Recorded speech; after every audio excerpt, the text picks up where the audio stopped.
આખા વર્ષ દરમિયાન થયેલા કાંડની વાત કરવી છે કે આમાંથી જો 1% પણ ભાજપ શીખશે તો આપણું 2025માં ગુજરાત ક્યાંક અલગ લેવલે હશે. સૌથી પહેલા ગુજરાત સમાચાર છે તેમણે એક રિપોર્ટ છે તે પ્રસારિત કર્યો છે. તેમની વાત કરીએ આખા વર્ષ દરમિયાન શું થયું છે એમાં બધું જ આવી ગયું છે.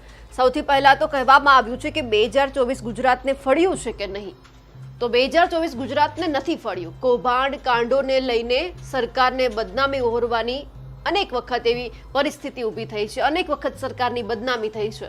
અસલી ગુજરાતના નકલી મોડેલે સરકારની પ્રતિષ્ઠાને ખરડી છે. કારણ કે હવે જ્યારે સંગઠનના મંત્રીમંડળના વિસ્તરણની વાત થતી હોય ત્યારે આ બધું જ સાંભળવું અને સમજવું એટલું જ અગત્યનું છે કે જેથી કરી 2025માં આવું બીજી વખત એમનું રિપીટેશન ન થાય, જેમને લઈને આપણા ગુજરાતની વધારે બદનામી ન થાય. એક સમયે ગુજરાતને લઈને સુરક્ષાને લઈને સવાલ થતા હતા, પણ એ જ ગુજરાતમાં લોકો મહેસૂસ પણ આપણને એવું થતું હતું કે આપણે મહેસૂસ છીએ, અહીંયા આપણે કોઈ જાતનો વાંધો નથી.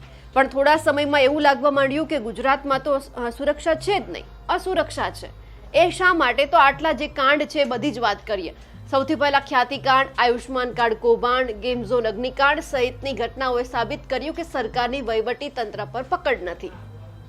ખ્યાતિકાંડમાં આપણને જોયું હજુ પણ એ ડોક્ટરો ઝડપાયા નથી, હજુ પણ એ ક્યાંક છુપાયેલા છે, હજુ પણ સરકારના હાથ એમના સુધી નથી પહોંચ્યા એમને પકડવા માટે. અનેક લોકોનો જીવ લીધો, ભોગ લીધો, તેમ છતાં એ હજુ આપણા સરકારથી, આપણી પોલીસથી દૂર છે. કારણ કે આપણો કાયદો અને વ્યવસ્થાની જ્યારે વાત આવતી હોય છે કે કાયદો અને વ્યવસ્થાની સ્થિતિ સારી છે, પણ આપણે વિરુદ્ધ દિશામાં જોવા જઈએ તો કથળી રહી છે. એટલા માટે કે ખ્યાતિકાંડના આરોપીઓ હજુ સુધી નથી પકડાયા, એમના જે મુખ્ય આરોપીઓ છે એ હજુ ક્યાંક ને ક્યાંક છુપાયેલા છે.